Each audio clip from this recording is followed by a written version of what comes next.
Hello everyone, dear students of class 10th. I welcome you all to our learning platform Molding Minds. Students, today we have English assessment worksheet number 5, and without wasting your time, let's start doing this assessment worksheet number 5. Question number first is based on your chapter number 2nd, Long Walk to Freedom, autobiography of Nelson Mandela, and it is an extract. तो पढ़ते हैं इसको। इसके बाद question answers MCQs हैं, उसे हम solve करते हैं। It was not only a display of pinpoint precision and military force, but a demonstration of the military's loyalty to democracy, to a new government that had been freely and fairly elected.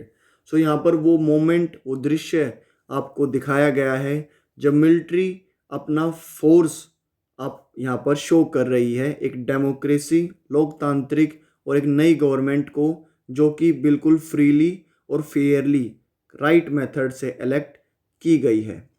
The moments before, इस क्षण से पहले, the highest generals of the South African defence force and police, their chest bedecked with ribbons and medals from days gone by, saluted me and pledged their loyalty. Means before this government, before this new government or before this democratic government, जो south African defence force और police के जो highest journals थे, means officers थे, जिनके chest पर बहुत सारे रिबन्स और मेडल्स लगे हुए हैं, वो क्या करते थे?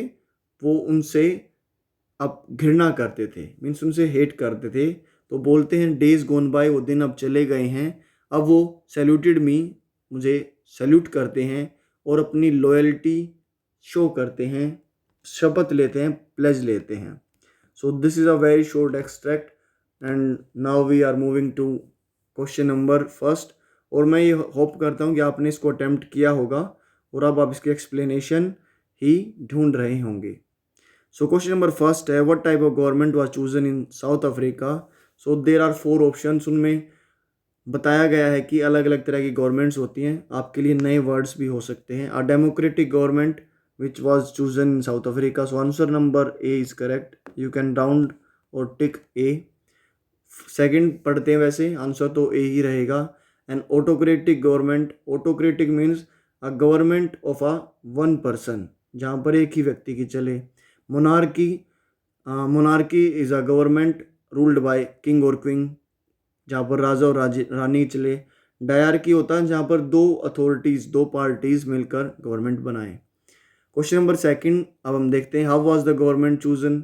यहाँ पर जो साउथ अफ्रीका की जो गवर्नमेंट चूज़ की, तो कैसे चूज़ की थी? बाय द किंग, राजा के द्वारा। Through fair and free elections, so answer number B is correct. Through draw of lots, lots तो यहाँ पर नहीं निकाला गया था।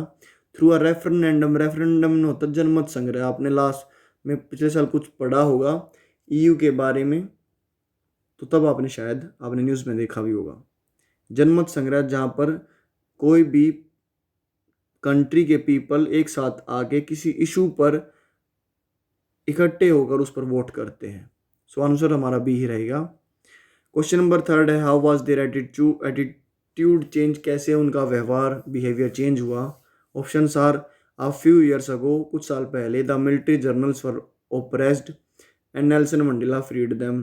जो मिलिट्री जर्नल्स हैं उनके ऊपर अत्याचार किया जाता था और नेल्सन मंडेला ने उनको फ्री कराया। सो बिल्कुल गलत है, उनके ऊपर अत्याचार नहीं किया जाता था, वो खुद ब्लैक पीपल से बहुत हेट करते थे। Question option number B, a few years ago the black peoples were free and now they were being oppressed. कुछ साल पहले जो ब्लैक पीपल है वो फ्री थे और अब उन पर अत्याचार हो रहा है, लेकिन now they are free and before few years back they are oppressed by someone like white peoples of South Africa.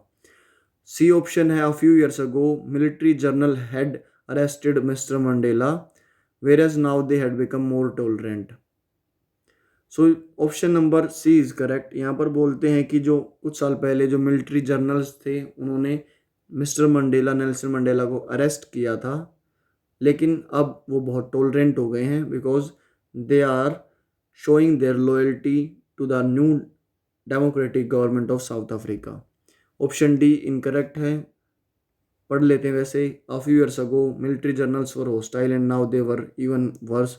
बहुत साल पहले, कुछ साल पहले सॉरी, जो मिलिट्री जर्नल थे वो बहुत ही उग्र थे, उनका व्यवहार बहुत ही एनिमीज़ की तरह था, लेकिन अब वो और ख़राब हो गया है, लेकिन अब वो अच्छा हो गया है। क्वेश्चन नंबर 4 देखते हैं। What did why did their attitude change, क्यों एटीट्यूड चेंज हुआ? The attitude change because of a revolution, एक क्रांति के कारण एटीट्यूड चेंज हुआ। The attitude change because the king outlawed racial domination. Racial domination means जब किसी जातीय का डोमिनेशन मीन्स राज्य हो जाता है या राज हो जाता है या वो भेदभाव करते हैं तो उसको बोलते हैं रेशियल डोमिनेशन। बोलते हैं कि जो आउटलोड मीन्स उखाड़ फेंकना, बाहर कर देना, कि किंग ने जो रेशियल डोमिनेशन था वो बाहर कर दिया। The attitude did not change at all, जो एटीट्यूड ऑफ चेंज नहीं हुआ। Option number D, the attitude had change हो चुका है बिकॉज, क्योंकि the country had got freedom from the racial discrimination. जो भेदभाव, जो जातीय भेदभाव था, अब उससे कंट्री को फ्रीडम मिल गई थी, इसीलिए बोल रहे हैं कि जो एटीट्यूड है वो चेंज हो गया है, सॉरी चेंज हो गया था। ऑप्शन नंबर डी करेक्ट है। Who is the speaker of the lines above, so option भी नहीं चाहिए थे। Nelson Mandela is the speaker who were telling these lines. So there are question number second, we have 5 other questions and we have modals, determiners, articles and a sentence from tenses. First पढ़ते हैं। You dash consult the doctor as you are suffering for the few days. So आपको doctor से consult ऐसा इसमें बताया गया क्योंकि आप बहुत दिन से बीमार हैं। हैड टू जब आपको कोई काम करना पड़ता है but in past. Need to ज़रूरत है, नेसेसिटी है। यूज टू पास्ट हैबिट्स को दिखाता है और माइट पॉसिबिलिटी को दिखाता है। सो यहाँ पर हैड टू नहीं आएगा क्योंकि यहाँ पर करंट की बात हो रही है, आर यूज़ हुआ है, तो यहाँ पर नीड टू ज़रूरी इसका आंसर होगा। You need to consult the doctor, आपको डॉक्टर से कंसल्ट करने की ज़रूरत है। As you are suffering for the few days, क्योंकि आप बहुत दिनों से बीमार चल रहे हैं। Everybody dash keen to watch the Olympics being held in Tokyo. So everybody हमेशा अपने साथ जो प्रोनाउन सिंगुलर या नाउन सिंगुलर होते हैं उनके साथ जो वर्ब्स आती है वही लेते हैं, तो वर नहीं आएगा, आर नहीं आएगा। एवरीबडी इज कीन, उत्सुक है, हर व्यक्ति उत्सुक है ओलंपिक्स को देखने के लिए। हैज़ भी नहीं आएगा, हैज़ अपने साथ थर्ड फॉर्म लेता है, there is not third form here. Question number 3 है the good news is that, the good news अच्छी खबर है कि that people have got vaccinated to protect themselves. कि अब यहाँ पर देखते हैं, फ्यू ना के बराबर लोगों ने वैक्सीन ली है, तो वो अच्छी खबर कैसे होगी? मैंने बहुत सारे लोगों ने वैक्सीन ली है, सो आंसर भी बी ही है। ए फ्यू थोड़े से, फ्यूअर का यूज़ करेंगे नहीं क्योंकि हम कंपेयर नहीं कर रहे हैं, तो ऑप्शन नंबर बी करेक्ट होगा। It was a dash historic day for Mandela when he was honoured as the president. It was a historic day for Mandela, यहाँ पर एक हिस्टोरिक डे था, वो द हिस्टोरिक डे इसलिए नहीं बोलेंगे क्योंकि उससे पहले ऐसा कोई हिस्टोरिक डे उनके जीवन में हुआ नहीं था या यही दोबारा हो रहा हो। एक इज करेक्ट।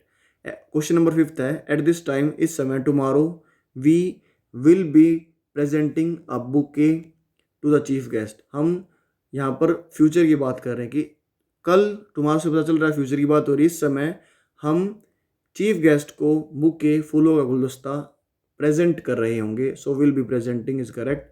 यहाँ पर हमारी असेसमेंट वर्कशीट खत्म होती है। लास्ट में आप क्या मैसेज पढ़ सकते हैं और आप अपने मार्क्स भी शेयर कर सकते हैं, और कोई डाउट्स हो कमेंट बॉक्स में आप इजीली मुझसे पूछ सकते हैं।